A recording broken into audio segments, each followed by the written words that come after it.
If you are in need of Ultimate Team coins, check out IGXE.com in the description below, and if you use the code TRAY at checkout, you'll get yourself 5% off. What is up, guys? TRayALLDay here, and welcome to episode number 68 of my Fulham career mode. As you can see on your screen, the game we are going to be showing this episode is Aston Villa. Now, I say the game because we're only going to be playing one game this episode due to the fact that, you know, it is really late Saturday night, early Sunday morning for me right now, and I need to get this video done, edited, and out for you guys so that I can keep my consistency up. Obviously, I uploaded a video yesterday, but before that, it'd been about 4 days in a row since I last uploaded a video. Now, obviously, I talked about it in a few previous videos, the reason why I haven't been uploading. I have been focusing on getting my high school education done. I am graduating about 6 months earlier than I should with the rest of my class, of course, and so I've been trying to focus on getting that done, and I still have a few things to, you know, get ironed out and done so that I can be officially graduated. I should have been officially graduated on Friday, but for some reason a few of my credits haven't gone through, so very stressful times, and I'm trying to get that over with and done so I can focus on doing a lot more of this stuff. I will have a job, of course, but this is a hobby, and I'll have a lot more time to do it now that I won't have school to do. But either way, like I said, only one game this episode. I kind of want to do kind of just like a chilled back, relaxing, talking episode where we talk about a few things. Obviously, in the last episode, we got smashed by Tottenham. Don't even want to talk about that game, just absolute AIDS. We won against Arsenal 1-0, and we beat Newcastle 4-2. Again, only game we're playing this episode is Aston Villa. Next episode, we'll play Sunderland and Man United. Then we'll enter the January transfer window, and then next episode after that, we'll play West Brom and Stoke City in the transfer window. So what are we going to do in the transfer window, you might ask? Well, obviously, if you didn't watch all of last episode, I did go into the very end and check out the match ratings because, you know, during that episode itself, I was really bagging on Paul Nardi. But if we go to the squad ranking list, you can see he really hasn't had that bad of a season. Where is he? He is currently, I can't even find him.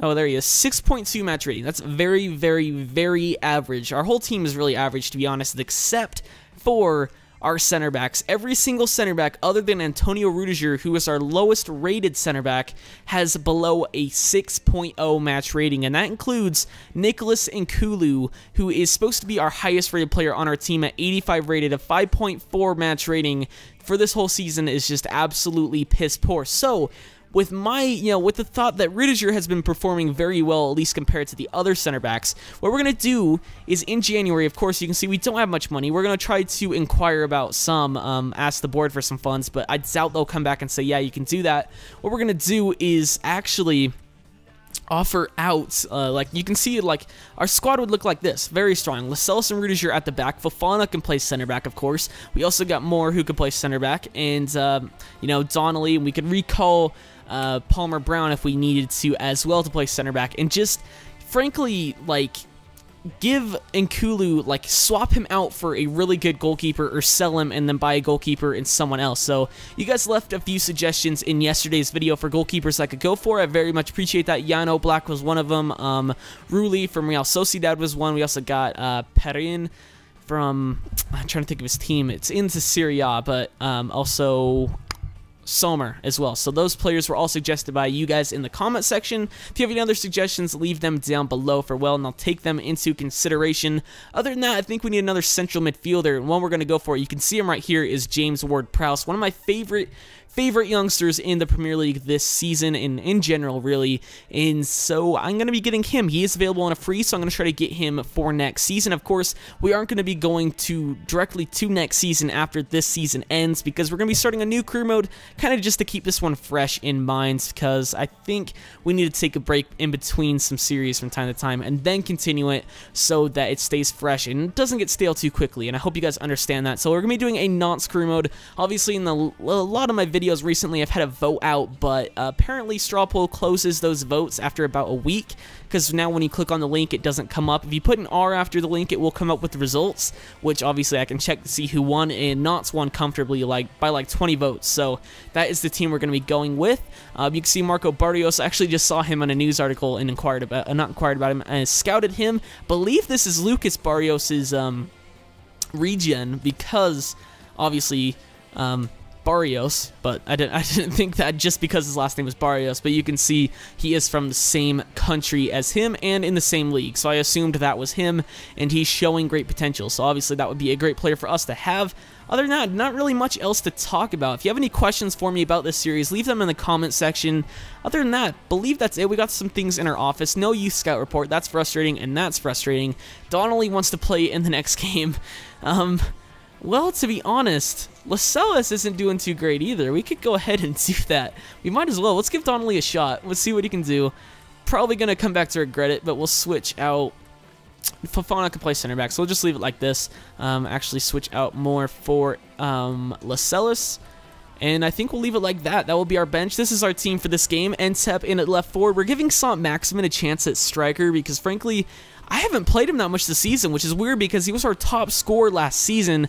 Obviously, this season, Ntep wasn't here. Ntep is the leading goal scorer in the Premier League this season once again with Fulham, but Saint-Maximin, I haven't given him a fair chance, so we're going to give it to him this episode, see what he can do up front at striker. None of our strikers have been performing well. Saive, Berahino, and, of course, our new signing, Paco Alcacer. Jeez, I ruined that so badly, but yeah, he hasn't been performing, Saive hasn't been performing, and Berahino hasn't been performing, so we're going to give Saint-Maximin a chance in this game. We got Veretout, Abid, and Moro in. We're giving Fofana and Tova a break for this game. Oxlade-Chamberlain plays at the right forward position, his natural position. We have been playing him at center mid, but other than that, it's pretty normal. Other than Donnelly, pretty normal. And Donnelly and Saint-Maximin, I think, are the really two noticeable ones that aren't first teamers. Maybe Gat as well, but he has been playing a lot more recently. And frankly, I like Josh Gat. So either way, let's go into this game against Aston Villa. I'll pause the game and take a look at their side so you guys can see it. But other than that, let's get straight into it. So here's their team. You can see no idea who Robinson is up front. But other than that, it's very, very strong. And Zogbia, of course, Kojak. I'm not sure if he's cut out for this level, to be honest. But we got Bakuna, Clark, Hurd, Sissoko, Brad Guzan, of course. That's pretty solid.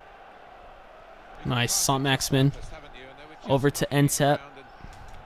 Nice. Fake shot. Ntep. Bang it. Yep. Easy. Easy as you like. 1-0 in the 19th minute. Ntep gets his 13th of the season, and we're not even in January. That's what we like here at Fulham. Ntep just with the fake shot to get past. You knew that was going in. Let's go. The Ox. Sweat it. Oh, Guzan bobbled it, but oh no, he's injured as well. Fuck. Saint-Maximin couldn't get to it, but now Oxlade-Chamberlain is injured and he's gonna have to come off. Shit, I don't think I have Tovan on the bench as well. Oh, I do. Luckily I do have him on the bench. We'll go ahead and put him in. Frustrating. Oxlade-Chamberlain's already been injured this season, so may have to replace him in January as well, but we have been dominating. Only one shot for either side, but possession has definitely been our side. But let's continue this game. They're through. Kojak over to Zogbia. They sweat it. Oh god, no! Nardi. Once again, probably poor defending on my part there, but it was also a bit of frustration. Nardi, it goes right to him. He even got to the ball, but he just let it roll through his body, basically. Take a look at it once again. Kojak over to Zogbia, sweats it over, and Nardi. Come on, dude.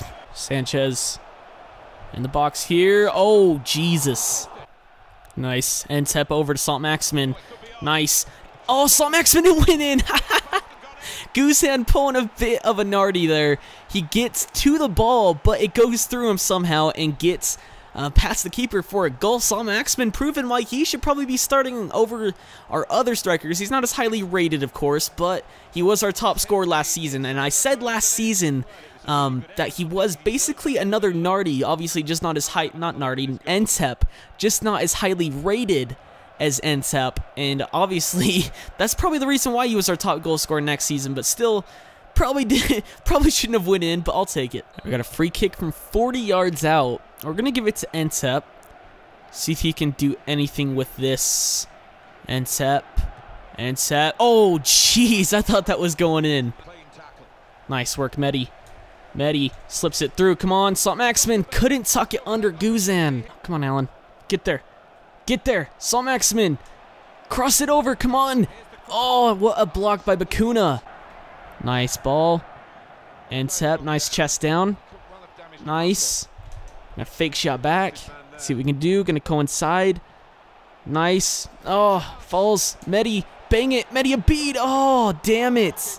90th minute now. I'm going to show you the rest of the game in this game, obviously. Veretout somehow getting injured. We're going to take him off, of course. We have one more substitution. We're going to bring on Lascelles for tough choice. I'm going to take off Giacomo Moro because I think Media Beat is better defensively. And we're going to switch to a 5 at the back. As sweaty as it is, it will help us close out the rest of this game, of course. So we're going to switch to this formation, 5-3-2. We're going to got Saint-Maximin there, Entep there, that's fine. I'm going to switch these two, actually, Fofana and Abid. Rudiger, Donnelly, Haidzara. Actually, going to switch those two, obviously. Donnelly is not the tallest. We're gonna risk it. We're gonna see what he can do in the middle. We're gonna switch those two, actually. See what we can do with the rest of the game. Obviously, we're gonna show the rest of it, so let's see what happens. Matrolu on the ball.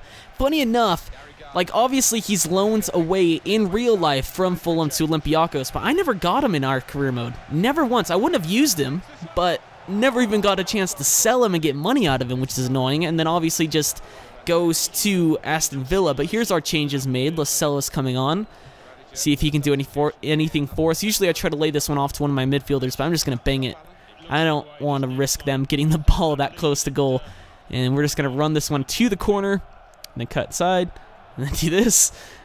Usually I don't show the rest of the games, but as long as they clear that, like I said, not like I said, but as long as we get to the corner in some way, some fashion, that's perfectly fine. And they blow the whistle, of course. Thauvin and Saint-Maximin exchanging words. They didn't look too happy there. That's interesting, to say the least. Maybe Thauvin just giving the youngster a word.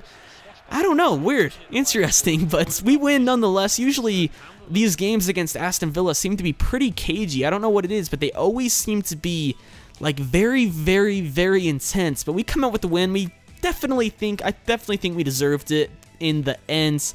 And I will take the 3 points against a team that I wish would do good in real life. I actually don't mind Aston Villa in real life whatsoever, but in this game, they don't seem to get it done. We're still in second place, just behind Hull City. It looks like both Arsenal and Man City can overtake us in their next game. Let's see who they're playing. Everton were also on 17 games, so head to fixtures. Let's see who they are playing, if it will come up. Scrolling down, here we go. Arsenal taking on Southampton. I don't know. Southampton are as good in career mode as they are in real life, and then Man City taking on West Brom. So yeah, we'll probably not be second place for too long, which is sad, but I think we can definitely hit one of the top 3 places. I said top 4 earlier, top 5 actually earlier this series, but I think we can hit top 3 definitely. Going into the office, an update from Germany. Oxlade-Chamberlain's out for 3 months with a broken ankle. Yeah, that's just fantastic, and Donnelly is happy to get a chance to play. He probably won't play anymore this season, to be honest. I don't know. I just kind of don't like him due to his height. I do like Donnelly. I mean, that's obviously why we haven't sold him yet, but he's only like 5'10", 5'11", which isn't good for a center back. But other than that, that will conclude this episode. Sunderland and Manchester United await us in the next episode. If you did enjoy this one, please leave a like on the video itself. I should have daily uploads for this week. That's what I'm aiming for. I have some ideas for videos I want to get done. It just comes down to if I have time or not. So if you enjoyed this, like I said, please leave a like. Subscribe if you are not subscribed already. We're getting so close to 2K, and I seriously, like always, I can't thank you guys enough. I'd love to do a video and shout out literally every single one of my subscribers. That would be pretty cool. But other than that, like I said, keep rambling on. If you liked it, please leave a like. I've been TRayALLDay, and I'm out.